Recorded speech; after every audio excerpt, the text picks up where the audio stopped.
Okay, thank you very much for tuning in. If you have tuned in live all over the world, Twitch, wherever you may be, this is the PDC Bake-Off Festival. The PDC is the Philadelphia Dramatists Center, and we're based in Philadelphia, though right now we have people from all over the world as playwrights, actors, and Lord knows what else. Thank you for tuning in. We're going to be throwing up these plays quite literally. These plays were uploaded, some of them at the last minute at noon today, Sunday, which is 8:16 at noon Eastern time.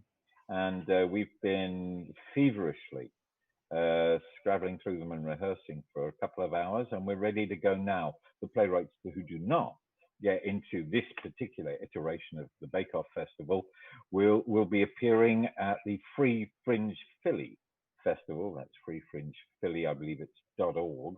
And we're all going to be appearing in the Philly Festival, but again, from all over the world. So feel free to join us. We are able to be joined at pdc1.org if you want to become a PDC member. And if you don't want to become a PDC member, thank you very much. Good night. And so if you're sitting comfortably and have your Sunday brunch drinks with you and food, we will now start this festival. And thank you again. Blow Gabriel by Daniel K. Williams. Scene is a church basement, fully decked out with quinceañera decorations.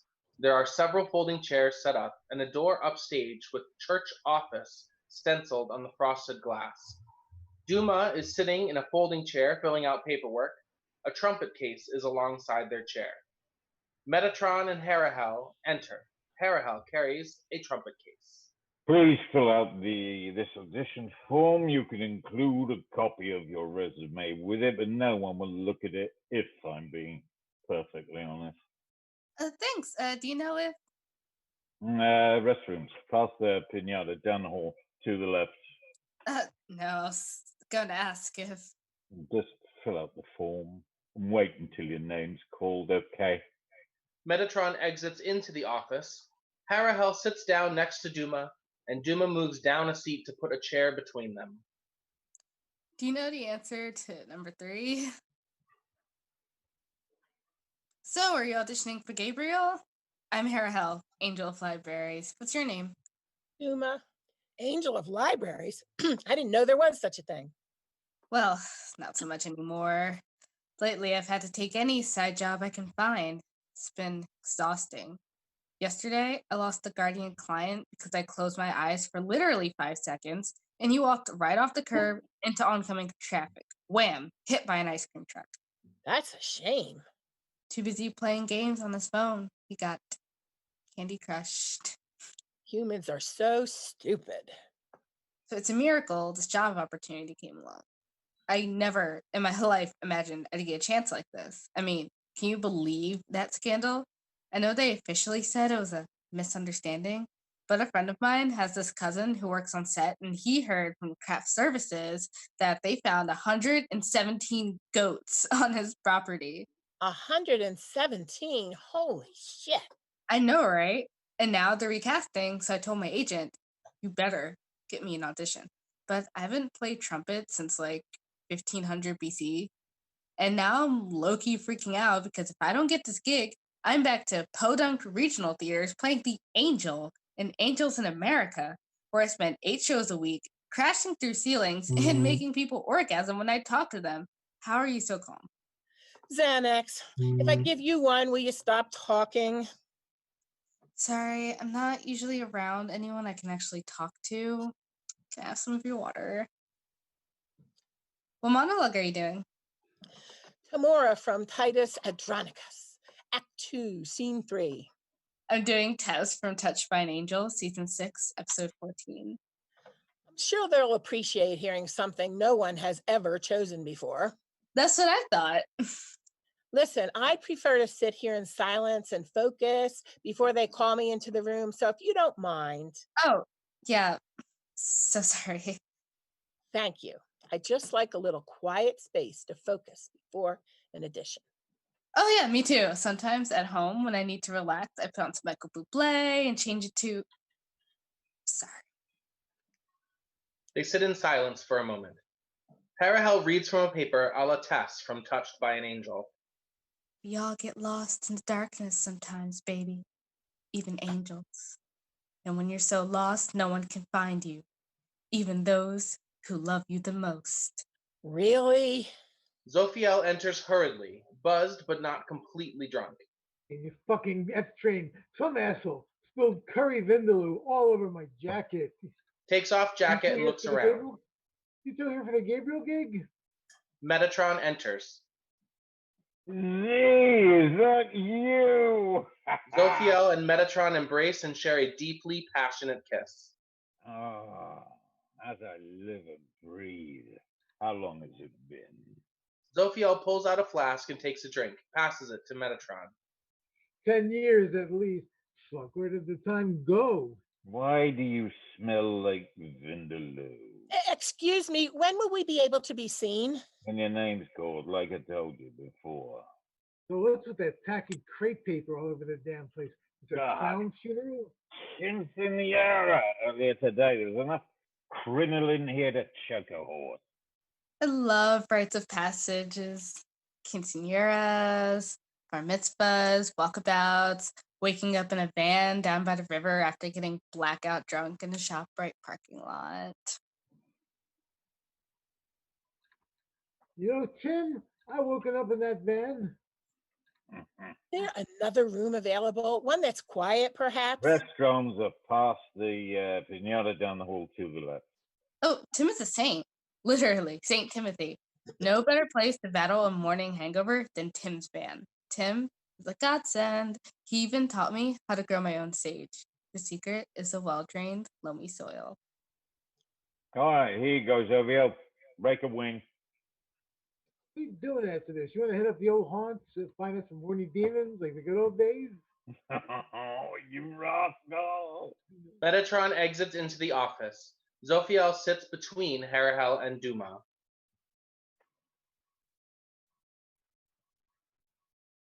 Yeah, what did you put for number 3? Duma rolls their eyes and moves to a chair away from the others. What's their problem? I'm Zophiel. My friends call me Z. Your elbows look so smooth. Thank you. I moisturize every morning, every evening before bed. I've never had anyone compliment my elbows before. Would you mind if there's no delicate way to ask this? Can I pinch your weenus? Excuse me, what? Yeah, your weenus. You know, the flap of ollocranial skin on your elbow. I want to pinch it. It won't hurt. Do not let him. All right, sure. Zophiel gently takes Harahel's arm and moves it up and down as he repeatedly pinches her elbow. You're right. It doesn't hurt at all. Feels so weird. So strange. I've never even noticed this part of me before. Try mine. Zophiel extends his elbow and Harahel pinches it and giggles. They go back and forth pinching each other. There's nothing better to break the ice than some weenus pitching. You're next. Stay away from me. And be quiet, please. Fine. You're lost. You want to get a drink after this? We can grab a bite and explore some other flaps of skin, if you know what I mean. You're so bad. You're disgusting. Metatron enters from the office. Z, you're up. You, Harahel, you're on deck. I've been waiting for over an hour. They just arrived and they're already being seen. Z, go ahead in. Zophiel exits into the office. Listen, you two. I have it on good authority that there's no chance for you today. Might as well pack up and go home. You're way out of your league. But I spent so long practicing my trumpet for this. You expect us to believe that they're going to pick them over one of us? That joker didn't even have a trumpet. A beautiful trumpet fanfare starts playing off stage from behind the office door. Duma and Harahel are in complete disbelief. Wow.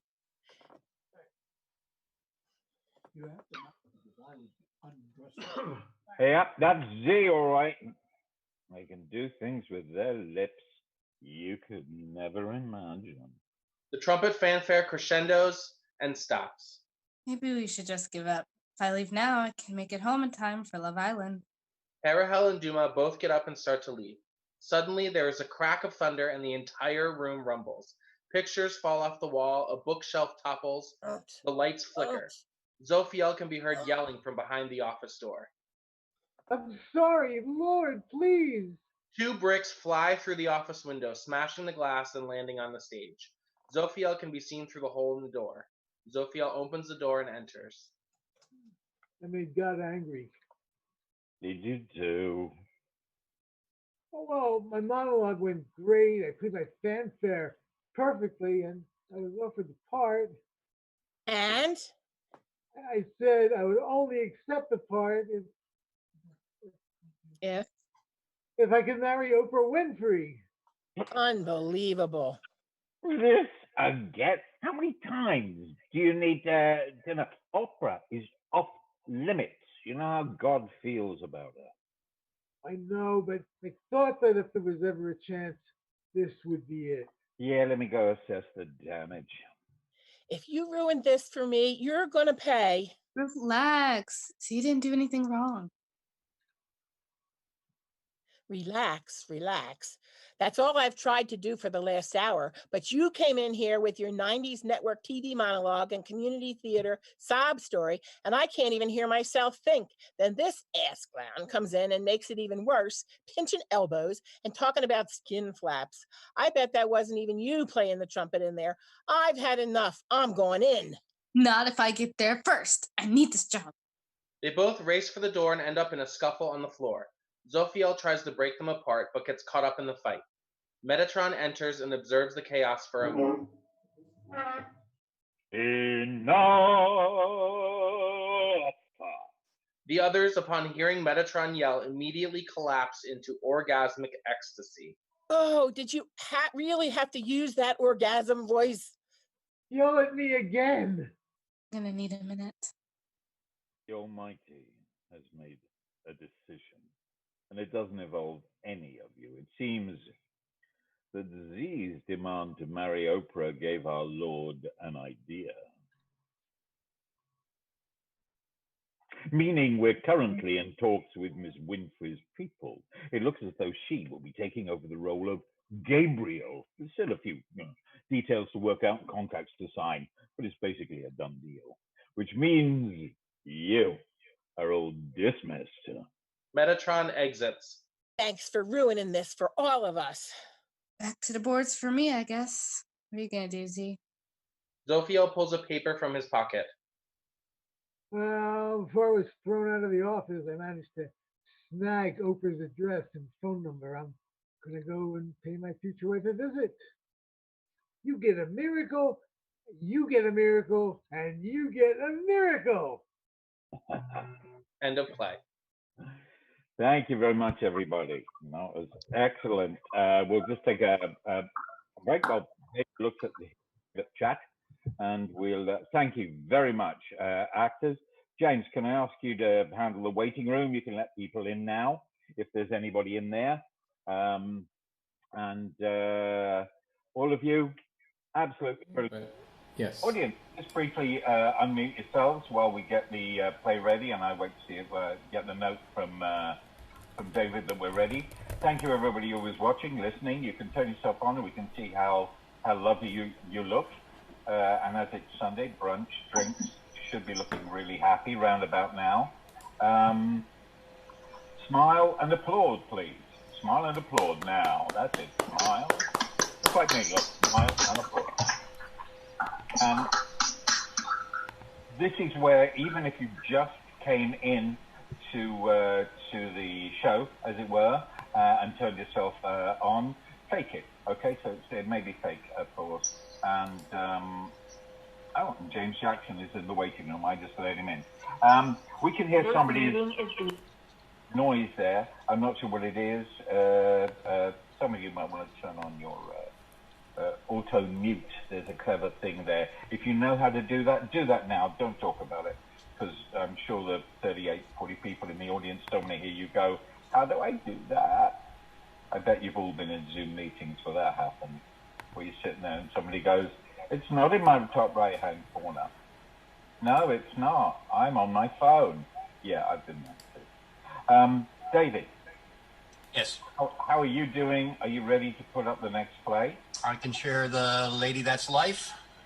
This is the next play. The actors for the characters of Duke, Nancy, and Mona. Are you all ready? Ready. Yay. Ready? That was 3. Everybody? Good. Everybody else, audience, time for you to smile and leave. James, would you go around and make sure that whoever's not in Lady That's Life is muted and I guess camera turned off? And I can't get my picture. Good. Who's playing Duke in this play, please? Chuck. Who's playing Nancy in this play, please? Caitlin. Who's playing Mona in this play? Ruth Stanley. And who's reading stage directions in this play? I'll just talk from here. I can't remember. The host has blocked my photo. Who's playing?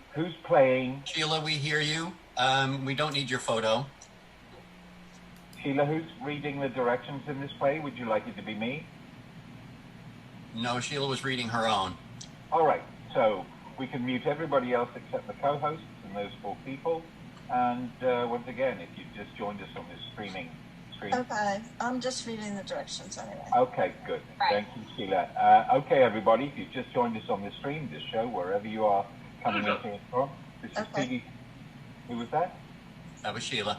Oh, hello.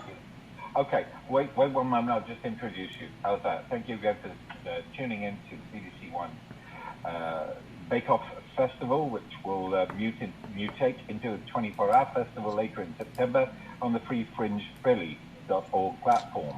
And without further ado, I introduce you to this play, A Lady That's Life by Sheila McDonald. Thank you. Okay. Opening scene. Nancy and Mona are setting up informational material about trauma therapy on the table. The man at the table next to them with the cowboy hat is arranging schist blocks on his table. He is drinking from a thermos. Why do we have to set up tables early in the morning with the roosters? I can't keep my eyes open.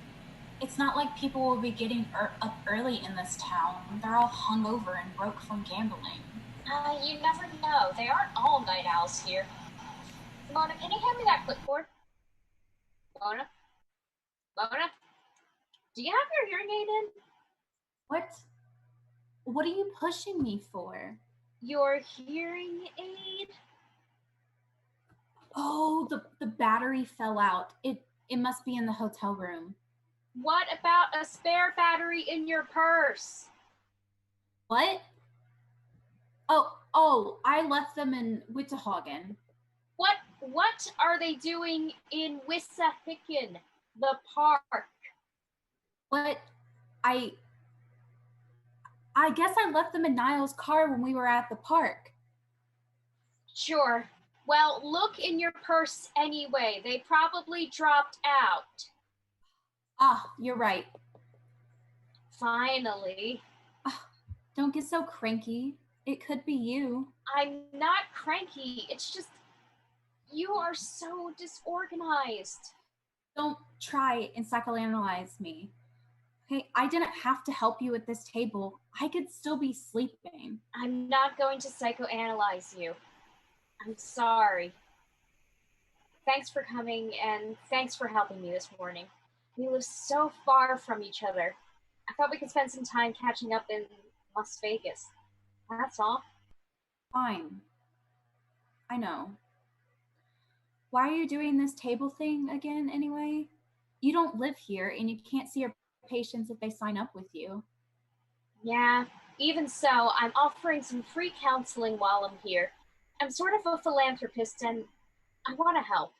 Heck, with COVID, people have lost their jobs, loved ones, and money in those casinos. They are suffering and I want to help with their trauma. Besides, I do a lot of Zoom and phone counseling now. People are afraid to come into the office. Oh, so you do want to make money. No, I want to give back. Don't twist my words. Well, if I ever had trauma, I'm not coming to you. Obviously. Nancy, look. Over there, that table. Oh, toys for your pleasure. Oh my God, she's selling sex toys? You don't have to whisper. It is Las Vegas. And the guy next to us is 6 feet away. I don't think he'll hear you. Oh, I didn't notice him before. It's too dark. The birds aren't even awake yet. You sure saw that woman's toy sign clear enough.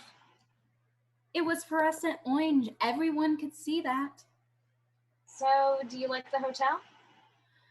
It smells like a hospital. even the elevators. I felt like I was going in for an operation, and all the faceless people, masks of different ugly colors. Ugh. I liked room service though. The waiter was dreamy. He took his mask off for me. Mona, you can't do that. It's dangerous. And where is your mask? If someone comes up to the table, you have to put it on. Here it is, pretty pink. Pink kittens? How old are you? Well, it's better than the black ones everyone is wearing. At least I have a character. Whatever. Well, everything is set up and I'm ready to reach out to people. If anyone comes to your table. Why don't you just find a place to play? Well, I will do just that. Would you look at that? I can see more clearly now. Nancy, look at that hunk of bones and flesh. He is yummy. I wonder if he has gorgeous feet. Oh no, your feet fetish. You need therapy. You're just jealous that I am appreciative and sensitive to the human body. No, you are obsessed with feet and that's obscene. Never mind you. I'm going to visit Curly down under. He looks just like Tom Salkin from that movie. Dear God, take your kitty mask. He doesn't have to see your Botox lips. Mona walks over to the man's table without a mask and introduces herself. Hi, they're handsome. I'm Mona. Well, hi there, pretty lady. My name's Duke. Are you from around here or just visiting? I'm with my sister. My sister has a table set up next to yours, right over there. She's a psychiatrist. Her specialty is trauma. Free consultations today. She says she wanted to give back during these troubled times. So am I. I help out back home. Well, that's mighty nice to know. Seems like you are both kind souls. And where's home for you? Oh, I'm from Philadelphia, Mount Airy area along the Witchahick Creek. Ever heard of it? I hiked there once and encountered a nasty snake. Never went again. Did anyone ever tell you that you kind of look like Tom Selkin from that movie? Quickly Down Under. You've got the hat, the red scarf around your neck. I do get that sometimes. Are you interested in some fine tiles made from schist block? The finest there is. Would make a nice countertop for your kitchen. Oh, is that what they are? Oh no, I'm good. My house is fine the way it is. I noticed that you are wearing sandals. You have very nice feet, so perfectly formed. They look like they could be tickled with a feather. Are you saying you'd like to tickle my feet, pretty lady? Oh no, well, I mean, they just look so inviting. Oh well, I just have a thing for nice feet. Crazy, right? Everybody has got some type of crazy. They are mighty pretty lips you got there. Very kissable. Oh, that's my other crazy. I like to have nice lips. I kind of figure that. So, what is your crazy? Well, I'm a pretty busy man. I'm helping my brother out here today trying to create some business for these tiles. I have a farm myself. I like hanging outdoors. Got a couple of sheep and a horse. I did have a Patsy and a Pam, but they died in a storm 2 years ago. Oh, I am so sorry. Patsy and Pam, wife and... No, hog and dog. Is that a joke? No joke, pretty lady. I lost them in a bad summer storm. They were out by the singing tree when the lightning hit. The tree fell on them. They were pals and died together.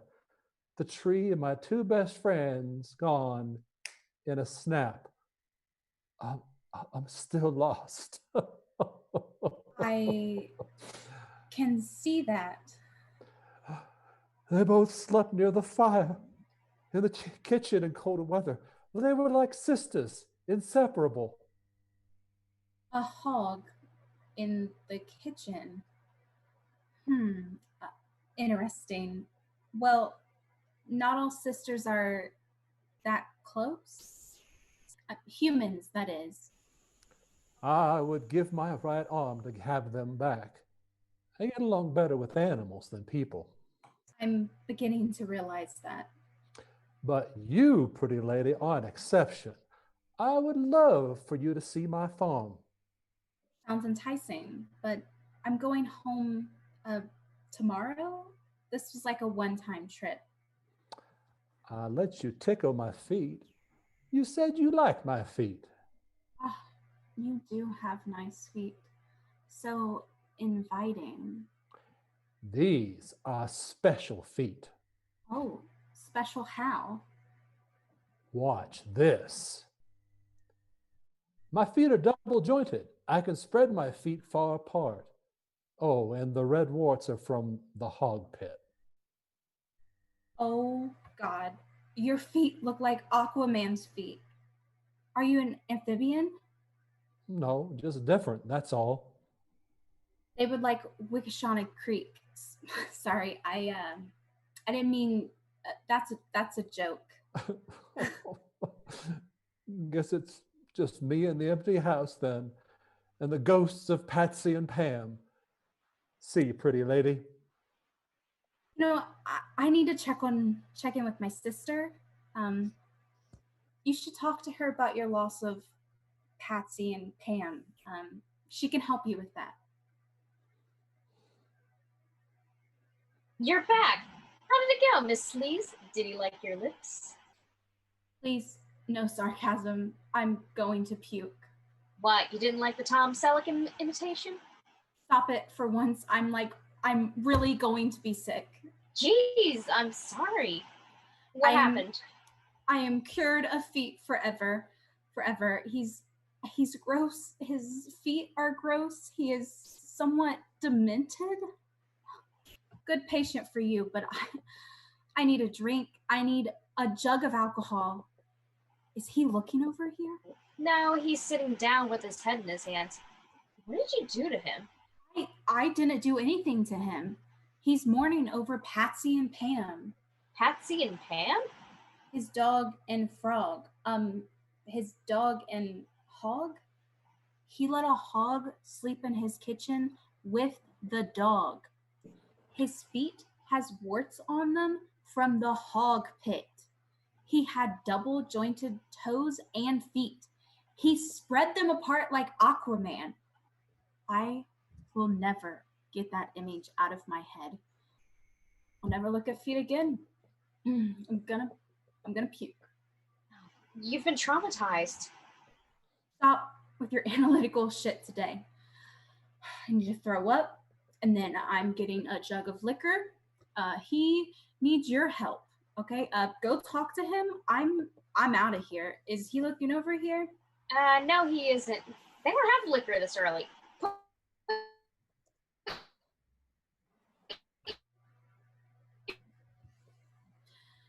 Sure. Mimosas. I don't want to visit you anymore. Okay. Sure. Mimosas then. A gallon. I really don't want to visit you anymore.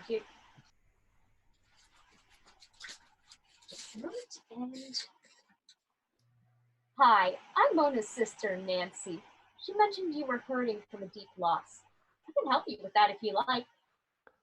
Well, lady, that's life, ain't it? It sure is. So, tell me about it. The sun is starting to rise. End of play.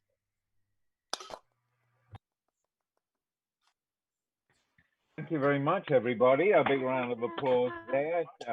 Quickly unmute yourselves. I believe you can hit the space bar unless you have a phone and you have no bar.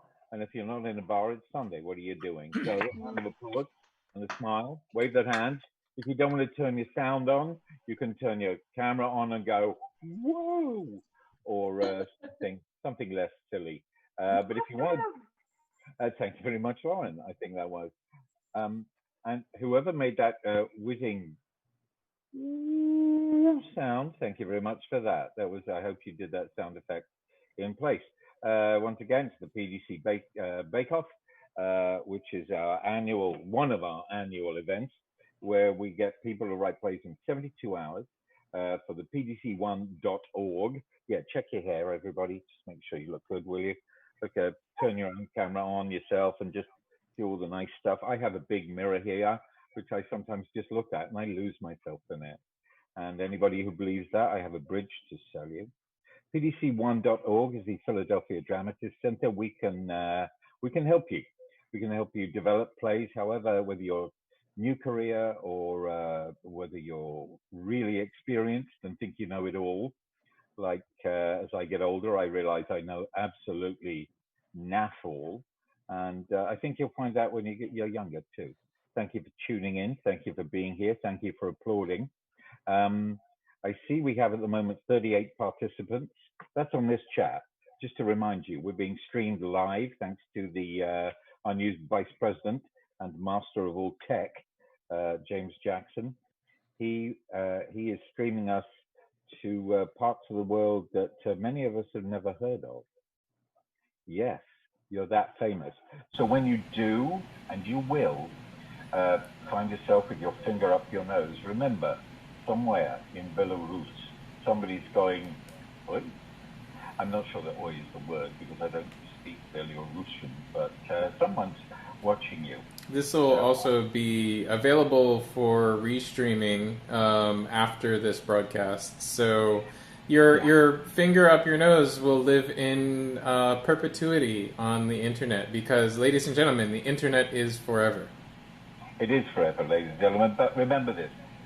All of this is for archival purposes, personal purposes, playwrights, actors, and so on. If you want a copy of this, we can make it available and will make it available under the Creative Commons protections license, which means that you can't sell it, you can't adapt it and make money out of it, you can't rip off your fellow artists. That's Creative Commons. If you don't know how to look that up, what on earth are you doing here? I really don't know how you got here. So that's the job. So let me ask David, are you ready with the next play up? I have, he had it coming to him ready to share. Right, those characters in He Had It Coming to Him, the lieutenant, American, British, a man who works in a butcher shop, a cop / another cop, and a cat, a dead cat. Are all those characters available? Actors, I mean. Yes. Dan is here. Dan, cop is here. Everybody? Yep. Say your name. Say your name. I'm ready to play the cat. I'm ready to play the cop. Whatever. Meow. Okay. And just a note for both audience and actor. For the cat, think a super sweet Henrietta pussycat meow meow. I was reading that and not doing a voice. Okay. Right, David. Scene, a police station in Hawaii. We know you did it. Yeah, I did it, and I'm glad I did. We got the murder weapon right here, Lieutenant. It's still smoking like a 1964 Chevy that needs a valve job. What are you talking about? I never seen that before in my life. Save it. We heard you say you'd make sure it's the last thing he ever did. No, I said, look over there at that Katie did. What? Insect, Lieutenant. Green, 6 legs, lacy wings. I love the little guy. Tuna breath and all. I got him a job working as a pate taster when he got out of prison. He told me he was going straight. No more hanging around in the alley, peeing on the rug, clawing the sofa. It was the catnip that did him in. He thought he could handle it. You know, at first, it was low-grade stuff from the garden, but after a while, he needed more. You found a supplier who flew it from Colombia, Marrakesh, Kathmandu. We thought we'd come here on a little vacation, change of scenery. All this white sand. For him, it was just one big playground, litter box of his dreams, and all the fish in the sea. What you don't know is that he was mixing business with pleasure. He went behind your back and cut you out of that deal for the good stuff. Hawaiian, Kona, catnip. I gave him everything he had. Cat bed, little cat toys. I even cleaned up his hairballs. Look at how he betrayed me. Can't trust him. They come up to you with their green squinty eyes, jump up in your lap, purr. Then they start kneading. You can't say no. They got you right where they want you. Sure, I admit it. He played me like a toy mouse. He sashayed into the butcher shop that first day like he owned the place. I said, "Hey, cat, what do you think you're doing here?" He just blinked, arched his back, and gave that little tail tremble. I knew he was trouble. It started with a fish head here, then a bit of chicken neck. And then I was sneaking him oysters, lobster, crab, embezzling. I'm not proud. I made it look like an accident. Oops, another shrimp fell off the truck. Oh well. But I couldn't help myself. I had to feel that sensuous fur, feel that cute little pink nose poking me in the morning. Did you know he only had one life left? He told me he had 9. I swear. Did you know he was declawed? No, I had a... Poor little defenseless kitty couldn't even defend himself. He had sharp little teeth. He knew what he was doing. We recorded the two of you together. There you are. Feet up, cat in your lap, the two of you. Eyes half closed, blissed out, nice and cozy. You might say almost catatonic. That was private. Meow, meow, meow. Who's a pretty kitty? How's my snookums? How's my snookums? Good kitty. Meow, meow. Oh, that's disgusting. Yeah, get a room. Thought he had made it in the shade. Fun in the sun. We did. It was too good to last. It all went bad. You could take the cat out of the street, but You can't take the street out of the cat. you can make it easy on yourself if you cooperate. 2 years, max. About 25 in cat years. Forget it, lousy screws. I ain't admitting nothing. You got a rap sheet as long as my arm. Tabby, Minx, Maine Coon, Torty. It's your M.O. You pick them up off the street, take them home, maybe give them a bowl of warm milk. It's true. They caught you hanging out around the shelters after work. Animal Friends, ASPCA, Humane Society. I got a weakness. You lure them in with fancy feasts, whiskas, give them a taste of recreational treats before you get them hooked on the hard stuff. You're sick. You know that, mister? I tried to get help. Save it for the judge. It's true. I got a dog, a hamster, an iguana. The iguana worked for a while, but that wasn't the same thrill. Did you try FA? Felines Anonymous? Of course. I went to meetings. I had a sponsor. Step 1, admit you have a problem. Step 2, believe in a higher power. We ended up just enabling each other. I got to step 3. Higher power? That's a hot one. I turned my life over all right. But to him, everywhere I went, I saw those little pointy ears, whiskers, those sleepy eyes and pink tongue when he yawned.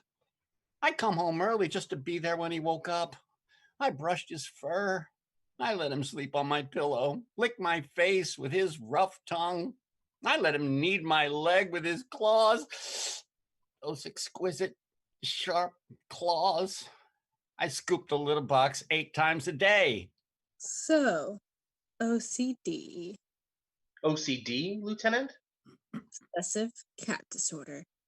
You can look it up. So, help me out here. Because something just don't add up. The judge might go easy on you. I'll try. So you two came here to Hawaii for a little vacation to get away? Yes. Things had been different between us for a while. He would watch the birds. He never saw me anymore. He was so aloof. After a bath, he just sat staring into space. Maybe licked one paw. I thought a change of scenery. Sun, sand, band. Scratching pad. Yes. The hotel said we could bring one. So you two checked in. The Catalpa. Ritzy place. Seemed perfect. 1 bed. 2. For appearance's sake, they brought in a designer cat bed. Must have set you back some simoleons. I thought it was worth it if we could help us, connect again. Mano a gato. Okay, I get the picture. So there you two are. It was wonderful. We had dinner al fresco on the veranda. We stared into each other's eyes. I held him in my arms while we walked along the beach. Then, Did you use the leash? no, he could never be tamed. It was that wildness I loved. It drove me wild too. We would be playing with a fur mouse, a cat tease, feather. TMI. Go on.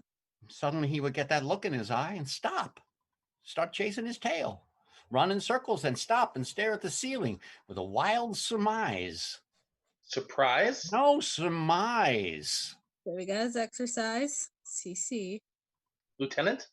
Crazy cat. No one knows why they do that. You said then. What happened next? When we came back to the hotel that night, I carried him through the lobby proudly. I wasn't ashamed. He looked around, alert, like cats do. Suddenly, he struggled, saw something out of the corner of his eye.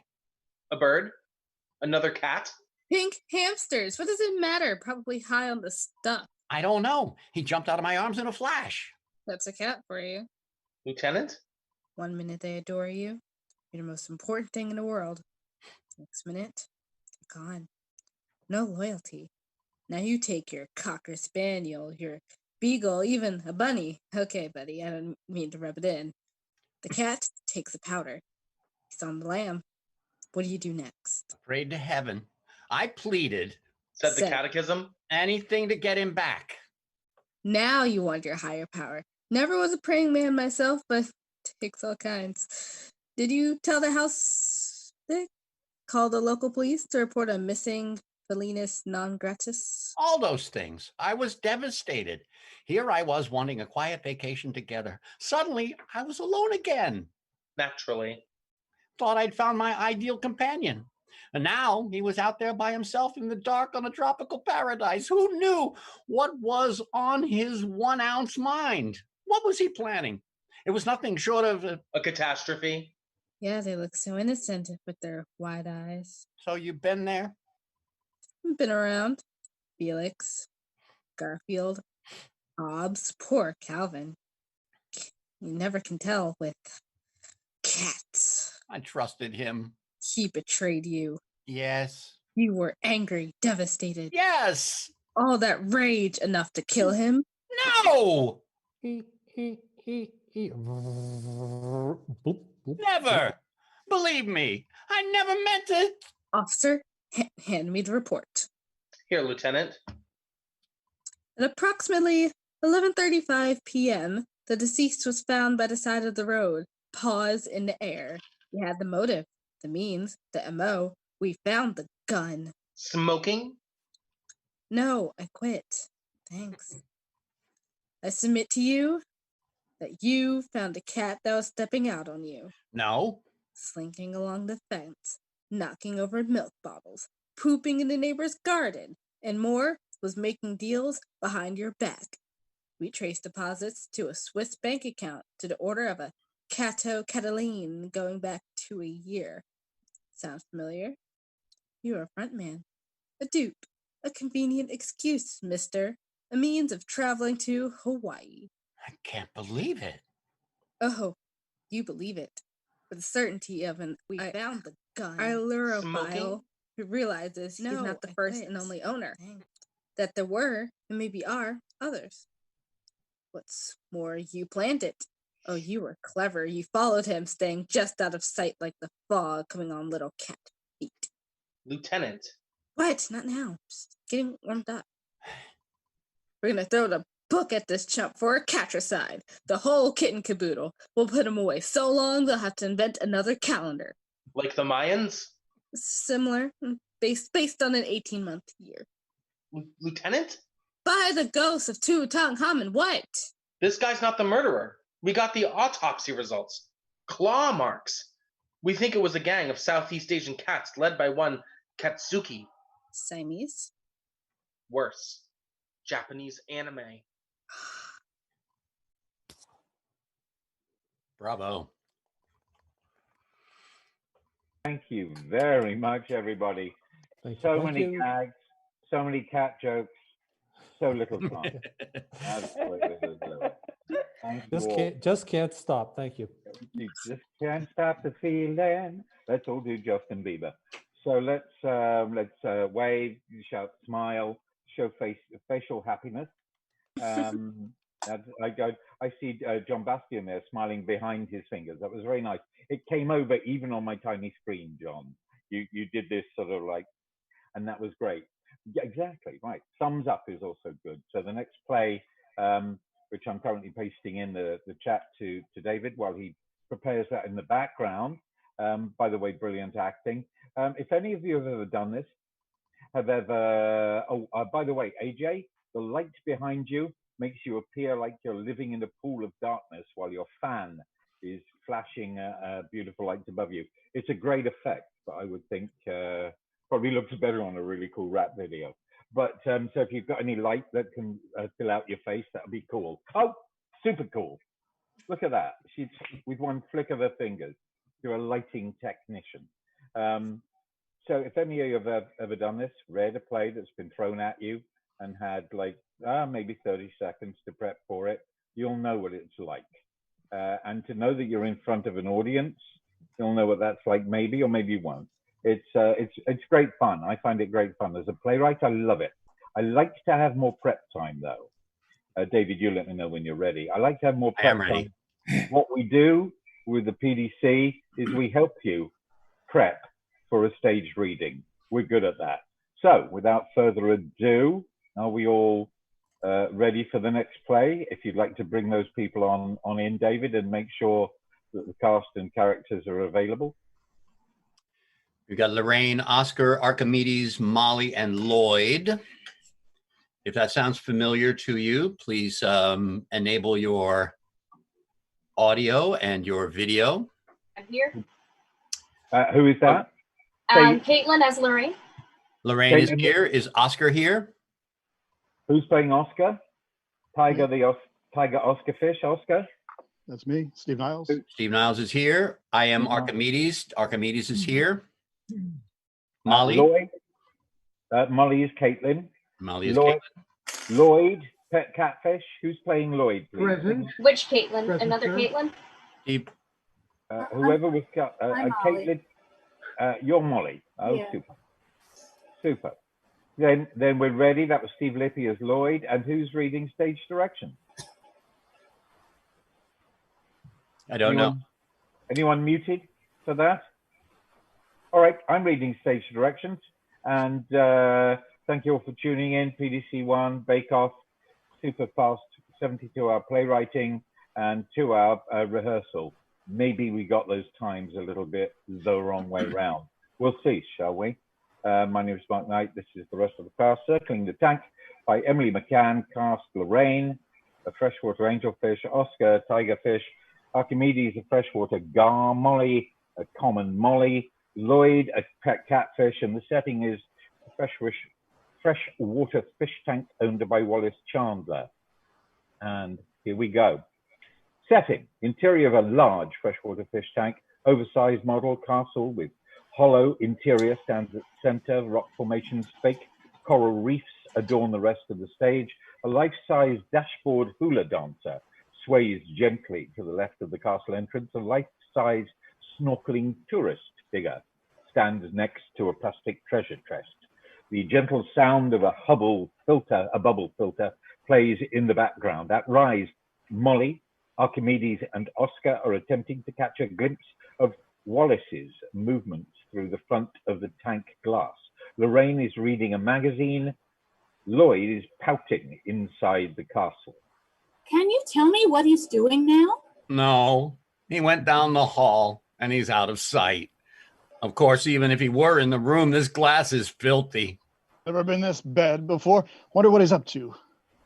He's probably just moping on the sofa and watching The Office. Again. Moriarty loved The Office, especially Dwight.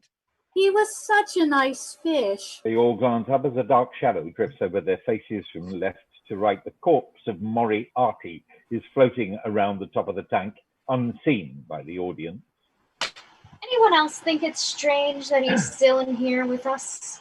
Do you think he's even noticed Moriarty passed away? It's been a week.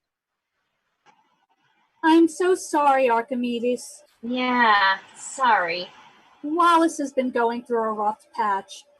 I think he's just been so stressed out about, well, everything. So? It's starting to smell. Is it? Yes! Can't you smell it? God, it's excruciating. No offense, Archimedes. I know he was your husband and all. Well, that's all in your head, dude. Fish can't smell. Oh, no, you're mistaken. Fish definitely smell. No, people smell. They smell awful, like Sweat. Failure. something like something like that. Well, if Wallace won't take care of Moriarty, I can always No! No, Lloyd, you promised. After what's happened to Lorraine's poor guppies. Yeah, you got to them before I could. Rude. Lloyd shrugs. Molly looks at Lorraine in horror. You would eat your own babies? Can we focus on the problem at hand, please? You mean it, Finn? It's just an expression. Do you think he's planning something? Like what? He stopped cleaning the tank, stopped signing in for work, stopped taking his Zoom calls with his friends, stopped everything. Maybe he's hibernating. Has he ever done that before? I don't think humans do that. That's bears you're thinking of. Huh. Weird. Hibernating seems like the kind of thing they'd be all about, but okay. Are you thinking he's planning to? Lloyd makes a slicing motion across his throat with accompanying sound effects. The signs are all there. When's the last time he fed us? 3 days ago. Oh my God, no wonder I'm so crabby. I thought I was pregnant again, but I'm probably just hungry. Well, I guess you're making your own snacks then? Okay, listen! The ominous shadow of Moriarty's body crosses the stage again, and they all stop to watch his gloomy progress in silence. When it's finished, Archimedes rushes to the front of the tank, banging his fists on the glass. Hey, hey, I know you hear me. You need to feed us, you damn dirty ape. Oh, nice. Love that movie. Wait, stop it, stop. He heard you, he's coming back. All of the fish freeze, watching Wallace peer into the tank. The sound of the tank lid opening and the splash as a giant net fishes around for the body of Moriarty. A bubbling voice is heard, as if through water. Feed me! No, please don't do this! Wait! No, feed me! The tank lid closes. Archimedes is devastated as he watches the body of his husband carried off. Oh my God. He's really going to do it. He's really going to do it. You see his face? It's so sad. That poor man. That poor man? Are you serious? Do you realize what this means? If there's no Wallace... No food. No one to feed us. Ever. No, this isn't right. Someone will come. Someone will look in on him and then see us, right? No, Molly. Pretty soon the only thing that's going to be moving around in this tank is Leilani over there. He points to the dashboard hula dancer who is swaying gently. Wow. Racist. How is that racist? That's her name. I doubt that. She got made in China stamped on her hiney. Okay, Mr. I'm not racist. What's the snorkeler's name? Can we focus? We are going to starve to death. We will spend the rest of our miserable time on this planet watching each other die in slow agony. There is a sick, long silence. Only Lloyd is unfazed as the others note this. Why are you all looking at? We all know what you're thinking. You're in the catfish seat now, aren't you, kid? Well, first of all, it's cat bird seat. And second of all, you're going to get to chow down on all of us. Don't bother lying. We know it's true. If it makes you feel any better, I won't enjoy myself. It's just the prolonging of the inevitable. I mean, I can survive realistically, but for another month or so, it's not going to be pretty at the end. And besides, I'll be all by myself. It's so fun. Aw, that is kind of sad, actually. Oh yeah, Molly, it's a real gill jerker. Castle Lloyd, now! I'm weirdly okay with this. You know, I think I'm making my peace with things. I'm in the final stage. Acceptance. Aside from all the ammonia in this filthy water. Wow. Man, I'm going to die without ever meeting the love of my life. Who's that? I don't know. I haven't met him yet. Wait, what? Are you seriously? The important thing to determine now is what order Lloyd will eat us in. I'd like to volunteer as tribute to go first. No sense in delaying the unavoidable. Practical as always, Lorraine. Molly, you really think that you haven't met the love of your life? You're sure about that? Yeah, pretty sure. Hey, Lloyd. What's up, Buttercup? I don't want to go after Lorraine, but I'd like to not be last. Is that okay? Sure, okay. Hold on.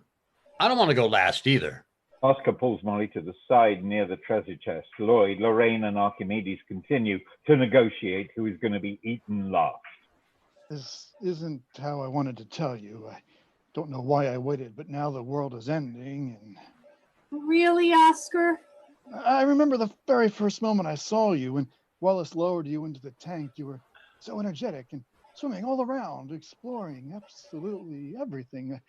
I've lived here all my life, but seeing it through your eyes, it was magical. You never said anything like this to me, like, ever. I know. I'm sorry. I thought you knew, but it hurt to hear that you don't feel anything for me. I've been here for 3 years, and now with this death sentence hanging over us, you're feeling like you need to connect, and you're hurt that I don't reciprocate? Wow. Okay, well, when you put it like that... I'm just messing with you. Your coral bunch are mine. He drags him off behind a clump of coral and they start to make out like randy teenagers when the sound of a doorbell is heard, echoing giant footsteps, and the door opens. Phil, this is Greg of the TV on my porch. End of play.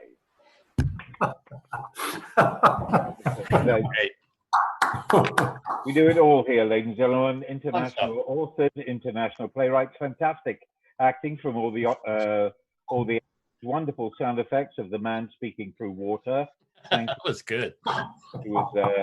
He did that stuff, and well done to the stage directions for turning his camera off. We don't need to see that all the time. David, the next play is Plenty. Do you have the link for that? Would you like me to share it with you? I could use it if you have it. I have it. And everybody else, do you know who you are playing in Alora's play Plenty? Characters, are you ready? Sing out, say your character and your real name, please. Dan playing Adam. Next. Are you singing out and yet muted? James, could you make sure everybody's unmuted just briefly?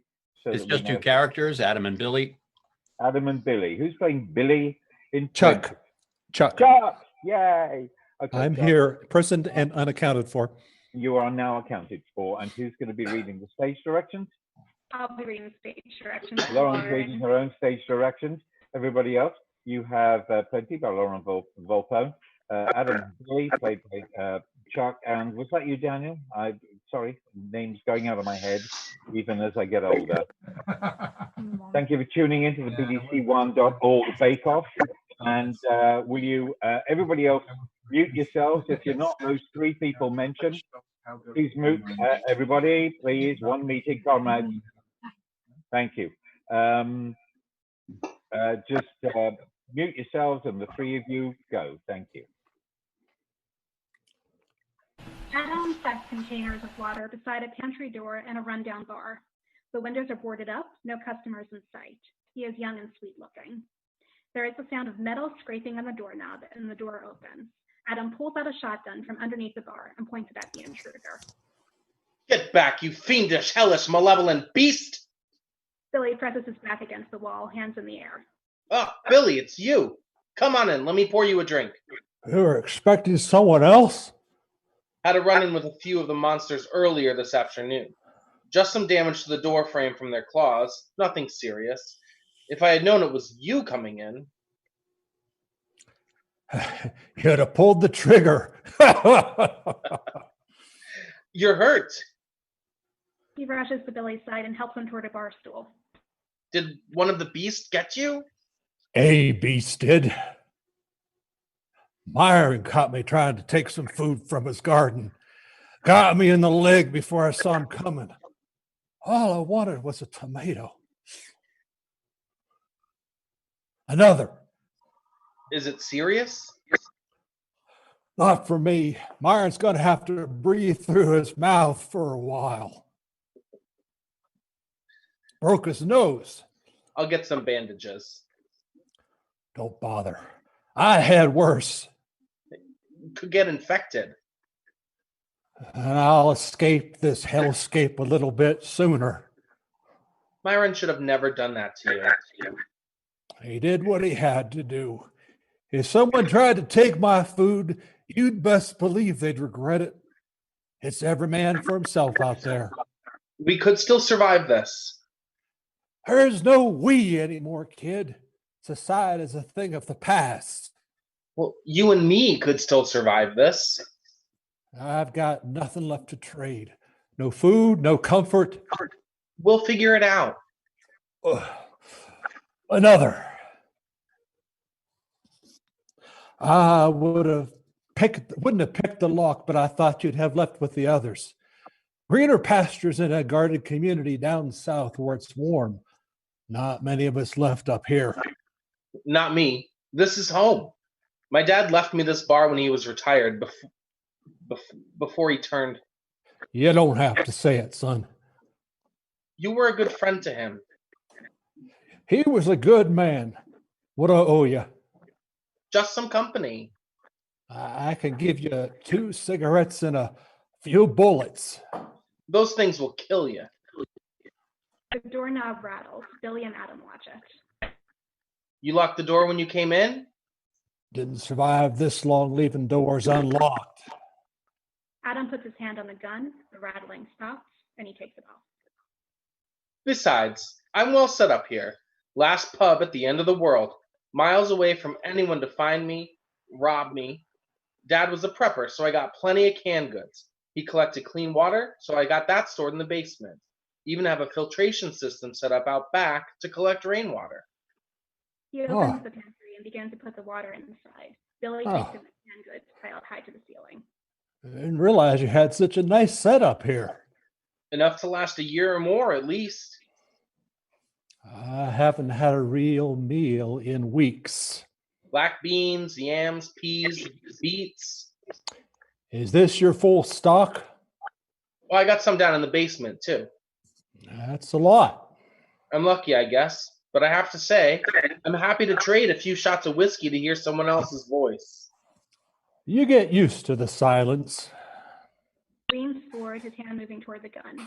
Adam turns around and he leans back. You've been alone since Sheila left? You mean when she abandoned me in my sleep, disappeared into the sunrise and took our car and most of my rations with her? Yep. Billy takes out a gold pen and begins to pick his teeth clean. Do you miss her? It was a doomed relationship from the start, before all this happened. She was always after my stuff, not the first woman either. Met her on her dating app for Asian women. I'm not even Asian. Messaged her every day for 3 weeks before she responded, "This is what I get. Everybody's always taken from me." I don't remember you having too much before. A lot more than I have now. Holds the pen up for Adam. Gold. It's funny. Gold's worthless. Money is worth even less. But the consequences of social media will last me for the rest of my life. Nothing left to take from me. Yeah, everyone told me my stamp collection would be worth something when I got older. That was a waste of my preteen years. I spent so much time buying rare stamps, and now there's not even a postal service. Nothing's got value anymore. Some things do. Those cans of beans do. I meant things like kindness, That clean water matters. peace, A full stomach matters. friendship. I'm glad that I stopped by here tonight. Oh, I'm happy that I could help. You want another shot? I'm good. Adam turns back around to organize his supplies in the pantry. The way Billy leans forward and suddenly picks up the shotgun. You stand. He shakes as he aims it toward Adam's back. After a moment, he lowers it, ashamed. Why don't you take a few of these with you when you go? Adam turns around and sees the gun in Billy's hand. What are you do? An animal-like screech sounds out from outside the window. A hand claws at the glass. They're back. Billy rushes toward the window and fires twice through a hole in the glass. Adam ducks low behind the counter. That should do it. The rest are running. Thank God you heard him.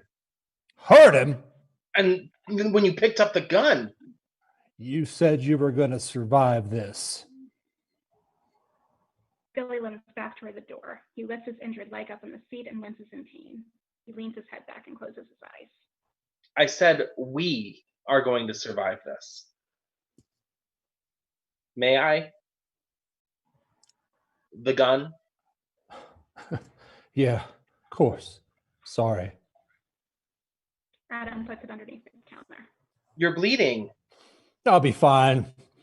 Got some bandages back at the homestead. Why don't you stay here for the night? I'll keep an eye on you. Thanks. But I'd better be heading out before it gets too dark. Don't forget your food. Keep those cans for yourself, son. That's one more week for you. Adam opens the door. He puts the cans in his hands. You'll come back if you're hungry? I'm a survivor. I'll figure something out. Be safe.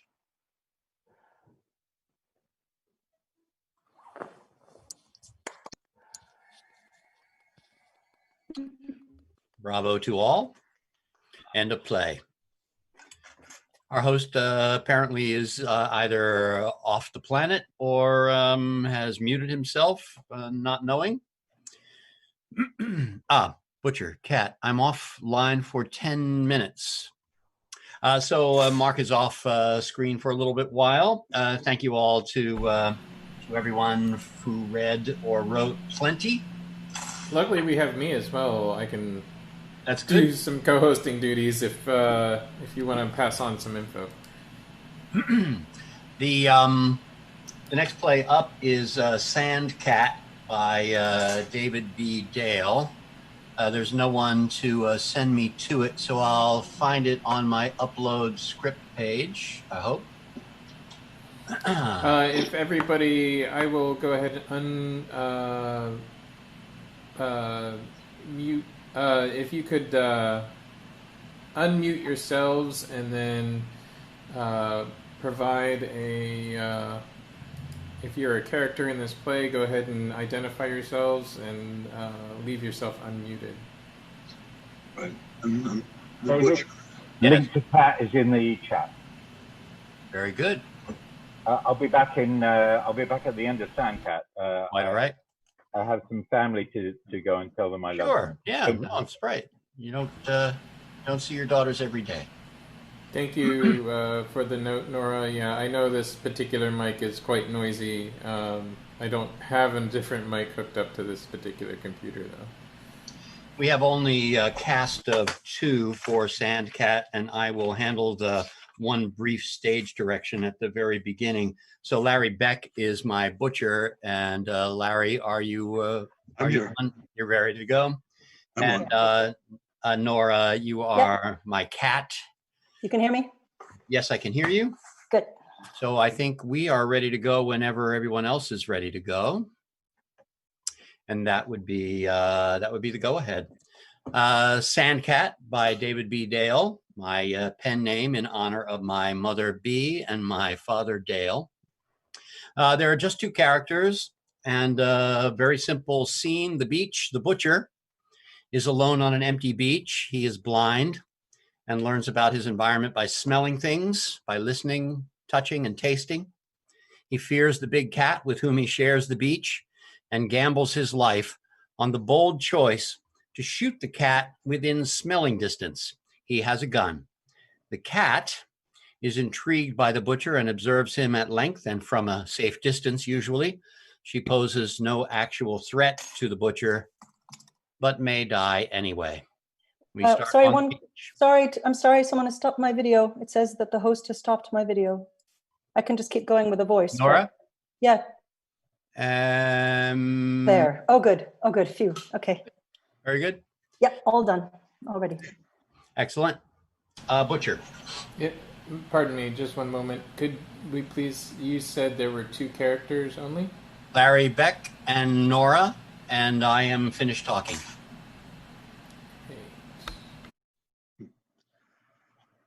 A gun lies smoking on the beach.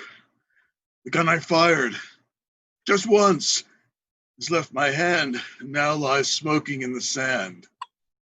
The sound of a single shot echoes from somewhere. Wherever the gunshot bounces off of, I can't see. I know what I know from what I feel, from what I hear. I know what I can smell and what I taste, but I can't see. I smell hot metal.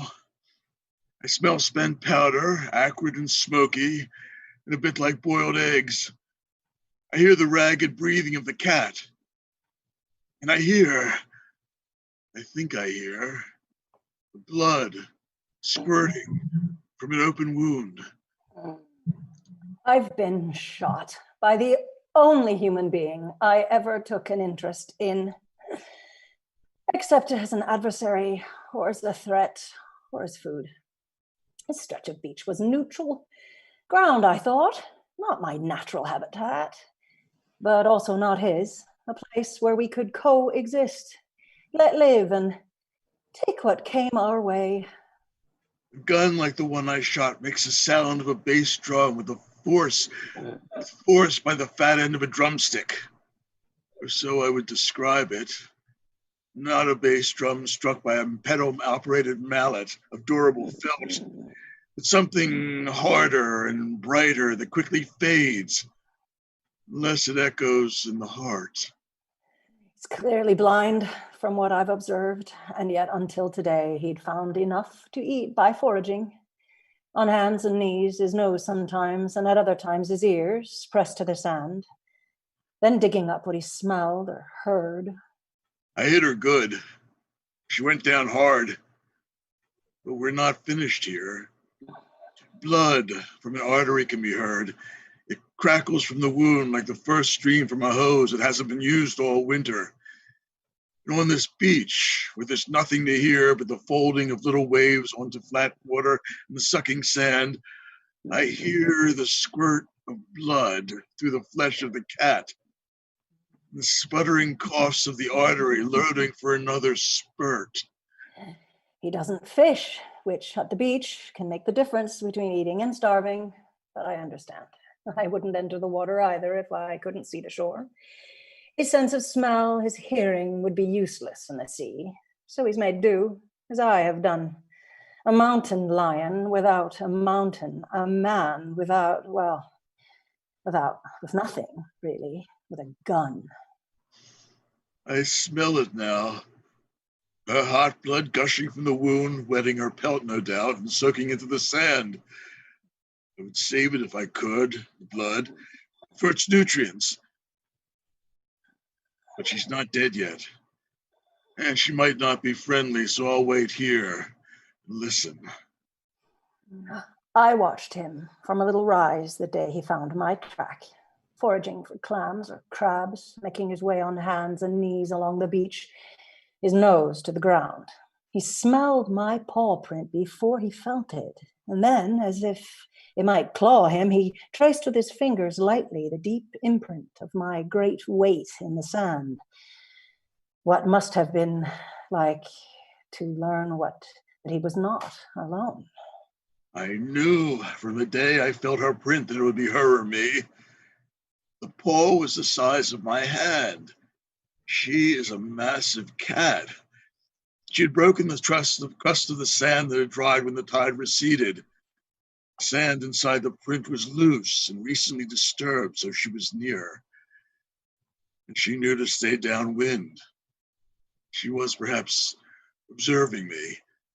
I felt reflexively for my weapon and wondered if, when I needed it to, her scent would be enough to give me good aim. Whether I'd have time. I knew I had the nerve. He tracked me to the water's edge, where I had gone in to fish, but no farther. He recoiled from the wave dying on the sand as if it might burn him. The water was his weakness, so I knew how to escape him. So I was safe to befriend him. I've never butchered a cat her size, but I know the lines, the bones in her limbs, as well as I know the hog, the calf, the lamb. I'll have to fashion a gut hook from some tensile wire I've scavenged. The rest is 1, 2, 3. Cut the coring ring around the anus, carefully avoid puncturing the colon, slide the knife firmly up the midline. Give thanks for what the land has provided. Give thanks that she did not kill me first. We carried on our careful truce, each giving ground, perhaps me more than he, but both of us wary. I always clear on where he was and what he carried. He always ready to reach for his weapon when the wind shifted, or if I crunched a shell beneath my paw. Her breath has changed. It comes in groups. 2 short coughs that sound like laughter and smell like rotting fruit. She is dying, but I don't relax. There's a long, expectant silence full of panic and pain. An extended rasping intake that rattles her throat. Something sour escapes. I approached when I thought he would welcome me. I had fresh kill to share, a fish they could never have achieved with all his tracking skills and savvy. I have not shared a meal since I left home. They travel alone, these cats. They own and claim the right to kill whatever comes within their vast expanse. They awake, seek blood, devour, and sleep. When the land is spent, or if another cat enters it, they skirmish for dominion, or they move. I would have been the travel meal before her long walk. He's finished me. There is no lesson here. Another time, another beach, another man with different skills we might have killed together instead of each other. That there would have been death. His, mine. His first, mine first. No matter. I couldn't take the chance. Clams and crabs and freshwater rain would have sustained me, but I declined to be lunch. I don't need blood, except my own. I'm very protective of that. It's time to make a choice. Bleed out slowly in vulgar pain, or go down nobly as I've lived, master of all I survey.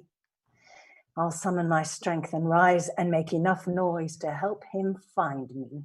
Growl if I can, to make him fear me, and hope his aim is good. Fire, salt, water, smoke. I'll need them all to honor the carcass. Thin strips cooled and cured in the sea. I will hang to dry in the sun. Driftwood will have to do for making fire. It should be enough for cooking the organs, and later for smoking the flesh. And if there isn't, I'll eat and cure as much as a solitary butcher can. I own the beach for now. until the next cat comes to fill the vacancy. A humble, blind butcher, using the skills I have to live the only way I know. End of scene, end of play. Thank you so much, both of you. That was beautiful. Just beautifully read. Really appreciate it. Yay! Okay, everybody, smile, wave. Don't have to turn your microphone on if you don't want. Yeah, there's a way. Thank you, LaToy, Leslie, John Bastian. Nice smile and a wave.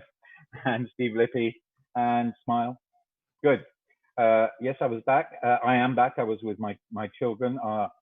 For those of you who are just tuning in or whatever, you just saw Sand Cat by David P. Bale. Two characters, Butcher and the Cat, and some beautiful lyrical stuff. I personally enjoyed it very much, and I was listening the whole time in my pocket. My pocket was listening, and I could hear you. And the next play on this PDC1, PDC1.org Bake-Off Festival, which is going live both on this Zoom and all over the world, apparently. Yep, remember that, folks. Try and look your best, says the man looking up at the camera at the top of his laptop screen when his camera is below. Hi.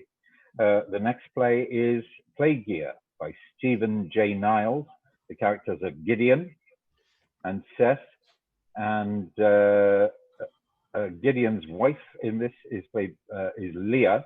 And can I have the actors to sing out if you have your character's name in your head?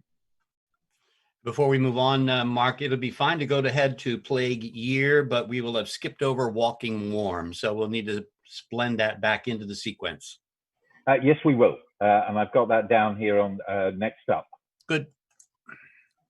So Gideon, Seth, and Leah, are you ready? Who is that speaking? Ready. Chuck playing Gideon. Chuck playing Gideon. Seth is played by Mr. Lippy. Mr. Lippy. And Leah is played by Ruth Stanley. Marvelous. Thank you, Ruth. And who's going to be reading stage directions for Play Gear? Steve Niles, I will. Steve Niles, I thank you. Ladies and gentlemen, put your hands on your keyboard and mute yourself if you are not one of the 4 people mentioned above. If you feel a coughing fit going on, this is a good time to have it. Turn your videos off. James Jackson, you'll be going around turning off all the people who we want hidden. Not that we want you hidden, but we just don't want you distracting us. So without further ado, ladies and gentlemen, put yourselves on mute for Play Gear by Stephen J. Niles. Setting outside a mud brick hut somewhere in Egypt a long, long time ago. Dressed in a simple tunic, a man, Seth, sits perched in the upper branches of an olive tree. Gideon and his wife Leah, both in festive robes, emerge from the hut and stroll into the tree. Leah carries a wrapped gift. An olive falls from the tree and bops Gideon on the head, causing him to pause and look up. Seth, is that you? Yes, Gideon. Good morning. And good morning to you, Leah. Good morning. Good morning, Seth. Seth? Yes, Gideon. Why are you sitting in our olive tree? I am hiding. I see. Shall we, Leah? Just one moment. Seth? Yes, Leah. What are you hiding from? The plagues. The plagues? Yes. Leah, let the man be. We're late for the party. No, wait. I would like to get to the bottom of this. Oh, very well. Seth? Yes, Leah. I understand that this past year has been lousy with plagues, but do you really think hiding in a tree will be an effective way to avoid them? I don't know, but I'm prepared to try. Seth, listen, my friend. These plagues have been hard on all of us, but you really must come down and face them. Yes, and for all we know, they have to run their course. I mean, there have already been, how many would you say, my husband? Well, there were the frogs. Yes, but they were not the first. Oh, no, that's right. Well, what was first? The rivers, Oh, yes, that's right. The rivers. they turned to blood. Yes, yes. All the water in the land turned to blood, killing off all the fish. And there was this awful stench. Ah, yes, yes, yes, I remember. How could I forget that stench? But then that cleared up, didn't it?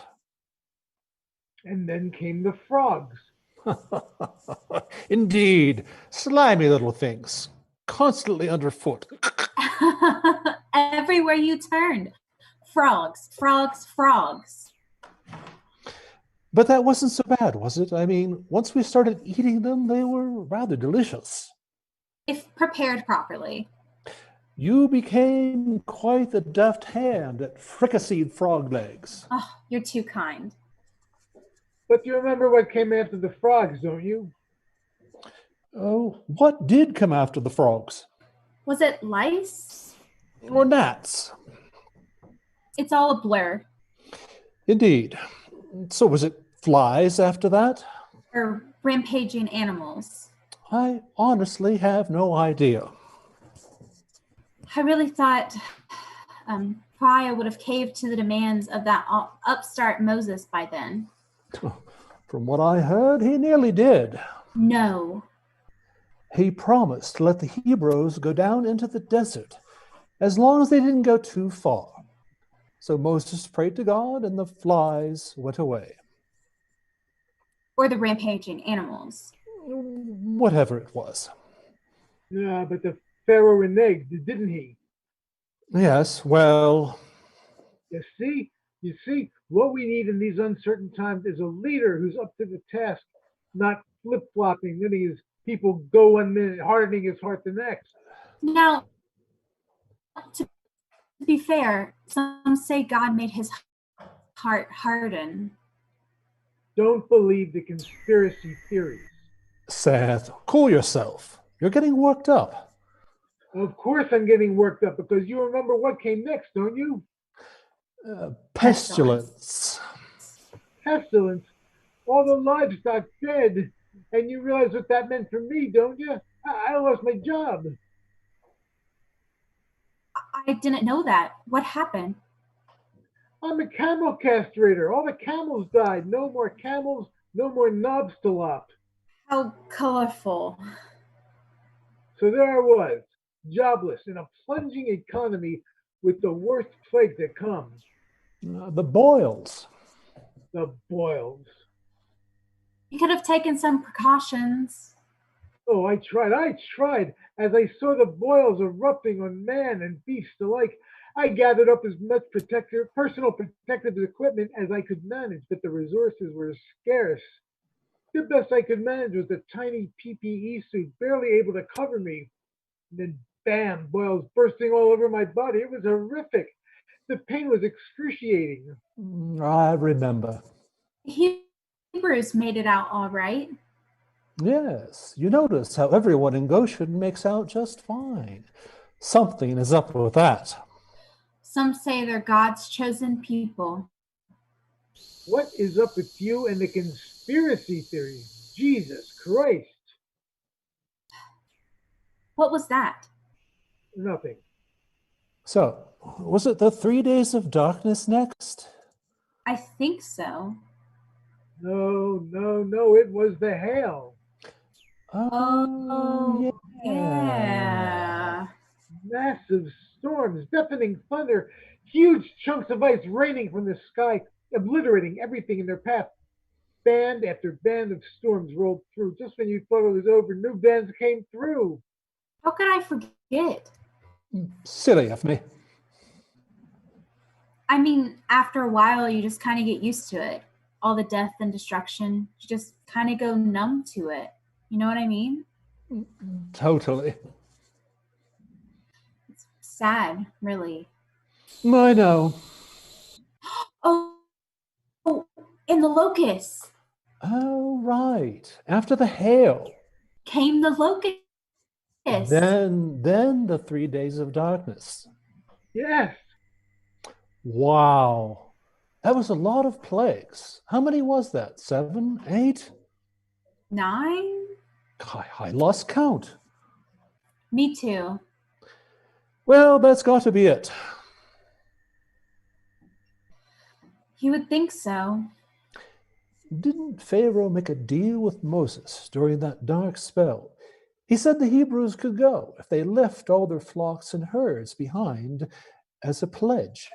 Yeah, but I heard from the ladies as well that Moses actually turned him down, said that he would accept nothing less than complete freedom. Oh, please. What a spoiled bastard. Don't let the Hebrews know. If you're going to come to the negotiating table, you've got to be willing to compromise. Serves him right if they never got out of Egypt. Exactly. Oh, well, shall we get going, my dear husband, my glorious lover, my sweet Valentine? What's that? Nothing. Don't go. Go back into your home. Hide yourself. Seth, my old friend, there couldn't possibly be any more plagues. Yes, and we really must be going. We're late for the party. What party? A birthday party. I've been wrapping a present all morning. It's right here.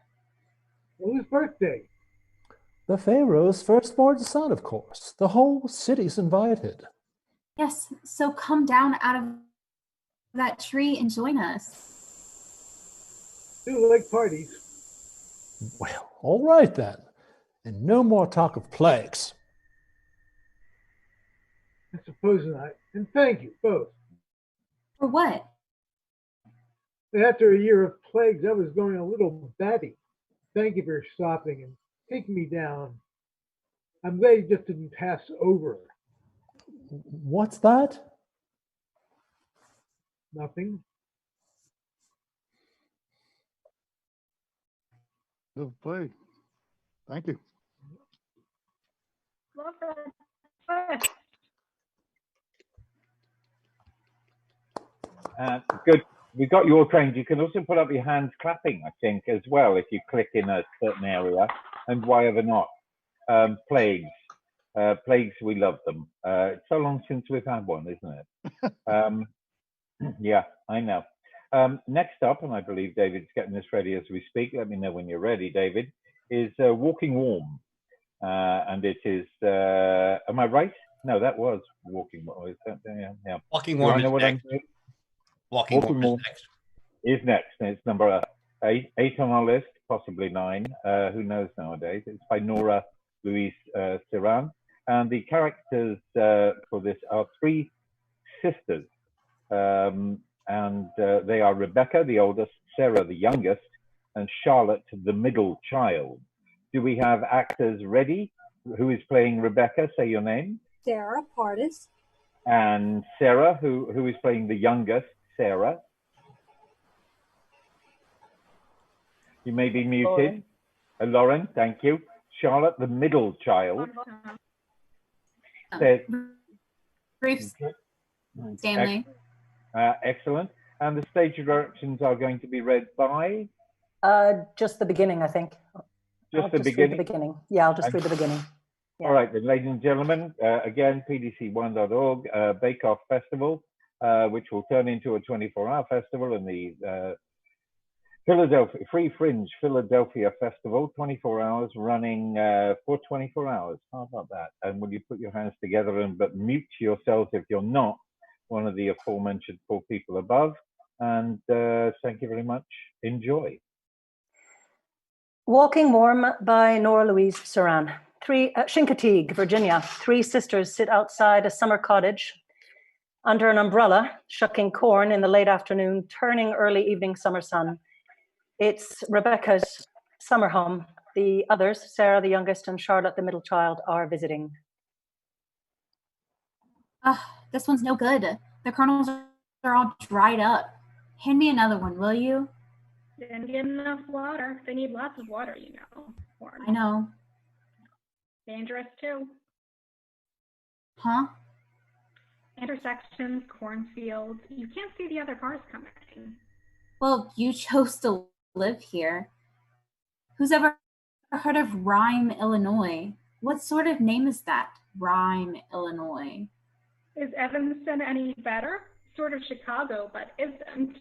Biggest collection of Toby jugs in the country, if not in the world.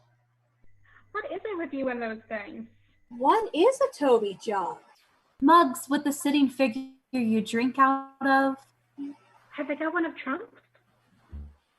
Why? So you can kiss his ass? Stop. Speaking of drinking, time for an apero. Chardonnay, anyone?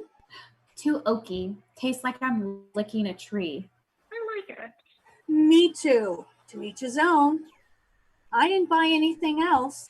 Charlotte, sorry. I like looking east, especially at this time of day. I've never seen the point of staring at sunsets. There are tons of celebrities. What? Toby jugs. The collection in Everson. Politicians, comedians. Not your favorite, though. Kathy Griffin is not my favorite comedian. You're nasty. Stop. Sarah, we agreed. No one is allowed to call another woman nasty. Yes, okay, you're right. Still, she is pretty nasty. So, the corn out east? Yes, of course. And in France, too. No, not really. It's catching on, though. But it's more for the pigs. Fattens you up, they say. Fruit for Americans. And now it's the good old hand sanitizer. Ethanol. It's everywhere. In France, they've been using excess wine to make it. Between the coronavirus and the Trump tariffs, the wine market has collapsed. Sad. All that lovely wine. Hand sanitizer. Yes. Hard to believe in such a thing. Hand sanitizer? It's just like a mask, you know? Scientists, first they say they're going to do this, and then... Too much wine, unsold, undrunk, turned into hand sanitizer. No chance of that here. Undrunk wine. Not with the three of us. Together, like old times. No Al-Nana meetings for us. No, no, no. Huh? Alcohol Anonymous. AA? Oh, I thought I heard. Yeah, I know you did. Alcohol. I did try to watch it, though. I know it runs in the family. Did you know we have a horse thief in the family? Every family has a horse thief in the family. It's not that bad. Light on the tree bark? Well, like I always said, if you can't beat them, join them. QAnon? Alcoholics. You remember those crabs? Yes. What crabs? You were too little, I think. We'd gone fishing for crabs out on assuage, where the ponies are. Back then, you could get close enough to touch them. We were out all day, brought them home for dinner, but we forgot to leave water in the bucket. What happened? What do you think happened? They all died, of course. No need to get snippy. Snippy crabs. I can still hear them squealing. Oh, it's horrible. Oh, I'm sorry you got stuck here, Bex. I hope you'll be back in time for classes to start, if they're starting. There are worse places to be stuck. I'm glad you made it out here. At least we're far away from the crowds. They'll open the borders soon. We have to get the economy going again. Classes will start again this fall. But will France let you back in without a quarantine first? No idea. We'll see, won't we? The whole world's like on standby or something. I hear they found the vaccine and masks. Well, I don't think we really need to be wearing them. It's a super close house, Bex, and I can't believe you found a home so close to Agastra. You're so lucky to have each summer. It's been like 4 years now. Yeah, and it still feels like I'm living in an episode of Misty. The horse, remember? Misty of Chincoteague? I read it that summer when we first came out here. You always have your nose in a book. Your nose in a book. Sorry. Probably a good thing she's a lit teacher then. Do you remember the house Mom and Dad rented one summer where we had to shower outside? Yes, I love that one. Showering outside naked, nothing better. Oh, I hated it. Too liberating. Stop. Coming out here when we were young, we were so lucky and didn't realize it. We still don't. You're right. We're really fortunate. Seeing the ponies out there always reminded me of the Thomas poem, Dylan Thomas. It's one of my favorites. The one about the boy? Fern Hill. I remember it. You read it out loud over and over again, at least 100 times. So it must have been after the birth of the simple light, in the first sitting place, the spellbound horses walking warm, out of the whinnying green stable onto the fields of praise. I don't understand why they had to cancel the pony swim. Too many people? Can we still go see them? I've always wanted to just touch one. Yeah, we can. There are more ponies on the island this year, but you're not allowed to touch them. Come on. No, really, Sarah, they're wild horses. What harm could one carrot do? You have some at the bottom of the fridge. For their protection and yours, there are rules. It's illegal to approach them or feed them. It's a national refuge. What possible harm could it do? They injure visitors every year. They're feral. Huh? Wild. And they should stay that way. It is a free country, Charlotte. If I want to risk my life giving a wild horse a carrot and having him bite me or something, I'll risk it. They can't make up rules like that. Sarah? Charlotte, don't bother. Who are you voting for? That's none of your business. I'm your sister. Separatists fought Union brothers too, once upon a time. Killed them too. Most of the presidents on Mount Rushmore had slaves. Most? 2 of the 4, anyway. Laws aren't always just. Exactly. What's wrong with a little carrot? Charlotte. No, Rebecca. I can't sit here shucking corn in silence about it anymore. It's bad enough that we have the elephant in the Zoom every time we chat online, but now we're here all together and it has to be said. There's no great world conspiracy, Sarah. There's not an episode of the X-Files. It's not just in the US. It's not some aliens landing once again in the American Midwest, but nowhere else on the planet. The whole world is not in on it. There are real scientists working out there and trying their very human best, and world journalists trying to outscoop each other and feed us the news we all are asking for, but we barely have any time in the day to read. There's just a lot of people with access super scary fast to get a great deal of information that isn't always accurate. We want it faster, and we're drowning. We're like crabs grasping at each other, snapping and fighting and desperate, and there isn't just any water in the bucket because whoever was in charge was human and just forgot.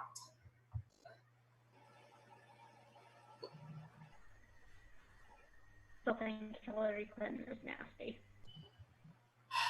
Just hand me another ear of corn, will you? Another glass, anyone?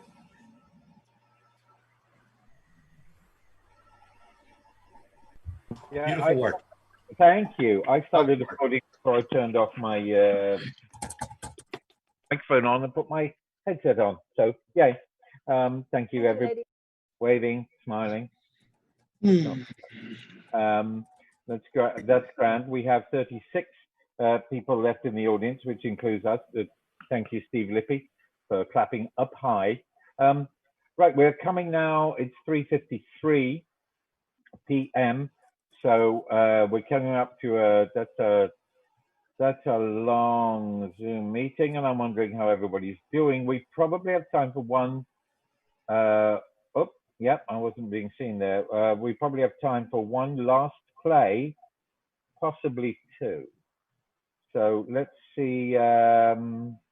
What should we do? Should we go for one, or should we go for two plays, and the others to be automatically entered into the 24-hour festival for free fringe?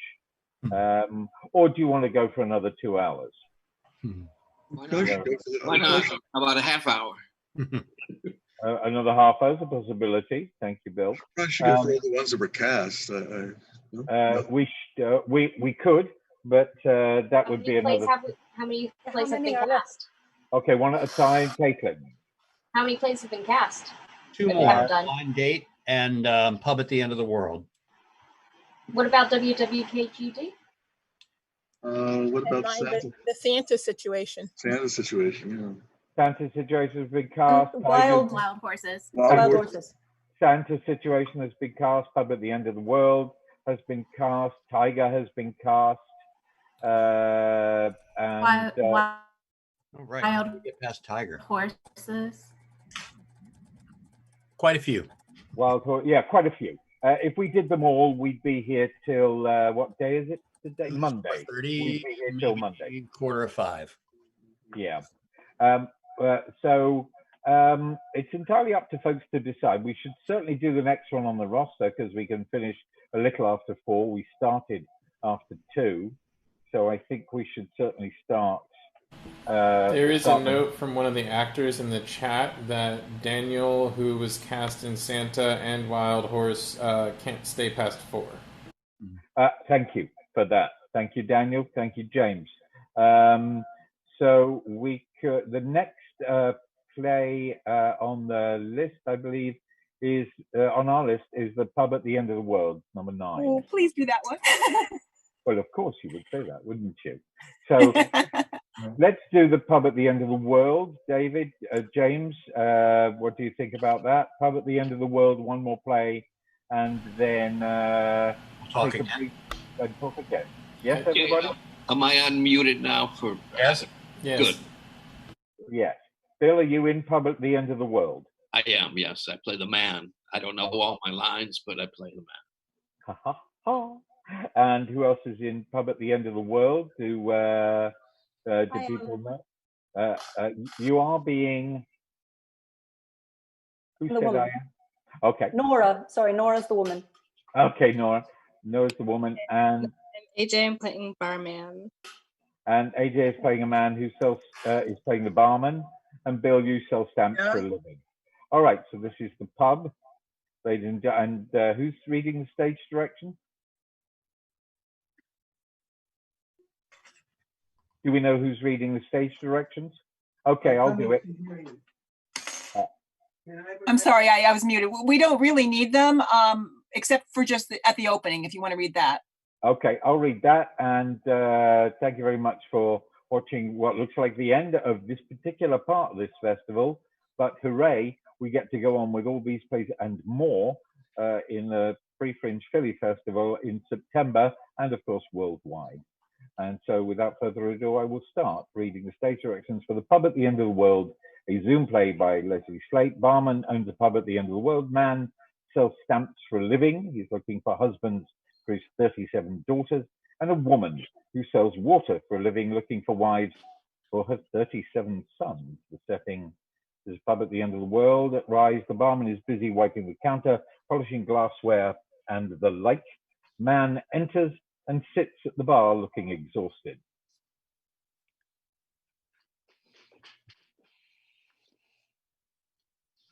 Bill, I believe that's you. I'm ready. I just gave you your cue. Man sits at the bar looking I don't see myself. That's why I'm confused. Man, it feels good to sit. You look like a man who'd like a mug of ale. You got me pegged. Nice pub you have here. Are you the owner? Aye, 30 years now. Here you go. That's what I needed. What do you do for a living? Traveling salesman? How'd you know? We get a lot of them here. I sell stamps door to door. No, really? Postage stamps or rubber stamps? Everything in the stamp world. I have my sample case here. If you give me a, I'll buy 10 rolls of postage stamps. we can do that. Here you go. Here you go. Will you take this solid gold pin as payment? Perfect. You must mail me a lot of letters, though. This is 3 years' supply. You have no idea how hard it is to get stamps way out here. I must say, I was stoked to find a pub all the way out here in the middle of nowhere. Not the middle, the end, the very edge. What? Where'd you go before coming here? All over. Could you be more specific? North, south, east, west. Ah, 4 corners of the earth. Yeah, the whole damn world. I've searched the veritable end of the earth. That's right, you're here. Where? The end of the world. You mean the end? What's the end? We're all gonna die? Boom!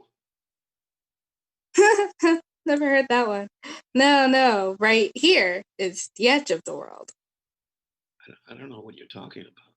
This is the pub at the end of the world. No more pubs beyond this point. No more anything. You mean there's nowhere else to go? That I've been literally everywhere? From here, there's nowhere to go but back where you came from. Then I failed. Everyone's failed. I wanted to marry a princess. Instead, I own a pub at the end of the world. Another beer? Please. Here it is. In exchange for your story. Okay. Hey, you got any kids? Not that I know of. No. Well, I have 37. Wow, you've been busy. All girls. I'd do anything for them. They said to me this once, Daddy, find us husbands. They insist, all of them, on a wedding. I've been all over the world and nowhere have I been able to find 37 decent bachelors all at once. Have you been to sexyasians.com? I don't trust that internet. Oh, come on. Look at these women. How can you not trust these faces? Have you actually met any of them? Oh, yeah. In my dreams. My problem is, are you listening? You listening? What? My problem is, my girls specified that they wanted men and a group wedding. Can you believe that? Talk to her. Who? The woman at the other end of the bar. She's been moping since she came in. You know what they say? Misery loves company. Might not solve your problems, but at least you can be miserable together. You come here often? If you're looking to procreate, I am not interested. Oh, me neither. Believe me, I was just making conversation. You look worried. I am. I'm out of luck and out of money. Unemployed? No, I have a job. I sell water to doomsday preppers, but customers are scarce out here. Shut up. Did I just hear you say you sell water? Yeah, do you need any? How much do you have? I have a pickup in the parking lot full of 5-gallon carboys. I'll take them all. Water is the last item on my prep list for my basement bunker. Great. Can you pay in gold? Absolutely. Gold pins are the coin of the realm here at the end of the world. It's unlocked. Super! That's one of your problems solved right there. Yeah, and now I can afford to pay for my kid's wedding. But it'll never happen unless I find 37 eligible bachelorettes for my 37 sons. I have a hunch my luck is about to change. Yay! And a happy ending. How perfectly rolled up and done, everybody. I mean, come on, you got to turn your videos on and microphones for that, right? Like every comedy, it ends in 37 weddings. 37 weddings. How simple a way to solve the problem. Set it up easy and then just go right at the end and go, see, I did it. I beat your ingredients. Well done, everybody. So we are now, it's 4:04 p.m. We've got half a dozen more plays. Probably more have been uploaded in the meantime. We don't look like we can get on to fit any more in this festival. That's my reading of the situation. Co-bakers, what do you say? David? No. No. I'm sure it was disappointing to many who wrote plays and had them cast and had every expectation of hearing them. But we did set a timetable for ourselves, and we have reached it. And we're losing actors and people, and some people are fainting from hunger and all the rest of it. But you will get produced. These plays will be put on in our 24-hour festival. So everybody give us a thumbs up on that one. Yay. If you don't want your play done in the 24-hour festival, we're cool with that. That's cool. But, and bear in mind, for the 24-hour, the PDC 24-hour Free Fringe Facilitated Festival, that's what I'm calling it now, is you're going to have more time to prep, to cast, to do the play. So everything you submitted is going to be done. So hooray. So, so unmute yourselves and say yay, please. Woohoo! Who is good? Yay, please. Yay! And any other affirmation you'd like to share. It was a really wonderful time. Thank you all for being here. It was really such a pleasure. Thank you. It was amazing. Thank you. That was great fun. Thanks so much, everyone. Good work, gang. Look forward to seeing those plays we didn't get to see, yeah? Yes, indeed. Absolutely. That is definitely going to happen. And it's going to be an even more rolling, powerful festival than this one, because it's going to be like 24 hours. Well, it was a shame we were so darn successful. Yep. In soliciting plays for this wonderful event. We'll have to try to do worse next time. Yeah. And would you believe that there were playwrights who dropped off before the final deadline? So we could have had as many as 40 plays today if everybody had come. That was probably me too, yeah. So there you go. And I didn't write a play this time. I was planning to if we didn't have enough. So cool. If this was your first experience of PDC, is that true of anyone here? Me. Yeah.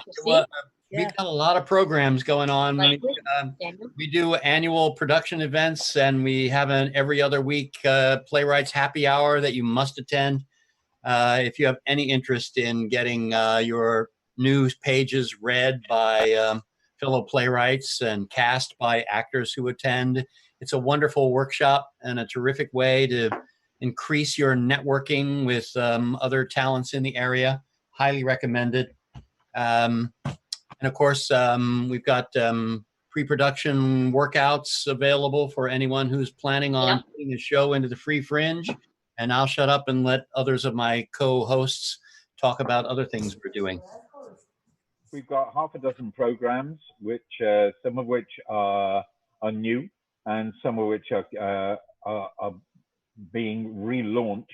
We have long reads as well, which if you've been if you're a PDC member and you've taken part in our PDC happy hour, which is open to all members, all non-members, anyone can come along. It's free. Bring a beer, bring snacks. We used to bring the beer and snacks. Now we bring the Zoom. Come along, listen, take part in dramaturgy. It's free dramaturgy. We use the Liz Lerman method to manage that moderated session.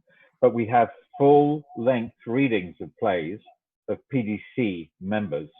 And we're having those, I believe it's the first Sunday isn't it, David? We're launching that.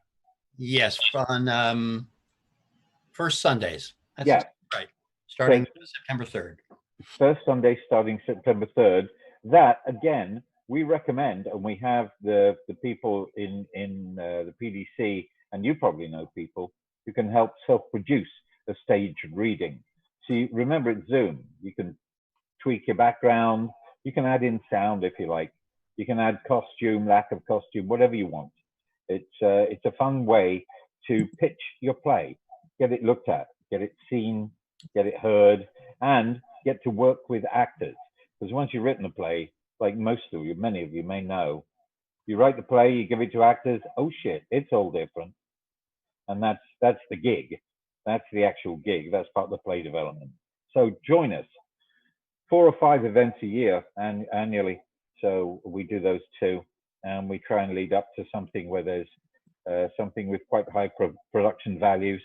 We're getting grants. We've got all sorts of things going on. So join us or not. It's entirely up to you. No, just join us. You don't actually get a choice anymore. Sorry. Okay. Yeah. Admit it. Yeah, you know you wanna. You really do. You know you wanna. And James is VP. So when the president dies, he's going to take over the country. So you gotta, right? And frankly, who wouldn't want James Jackson in charge of the country as opposed to how it is right now? I'm going to run for mayor one day, but the country, I'm not sure.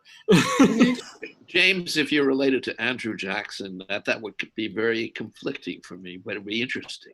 I think only by slave ownership would I be related to Andrew Jackson. It'd look better on the mural in the Italian market, that's for sure. Than the last guy who was on there.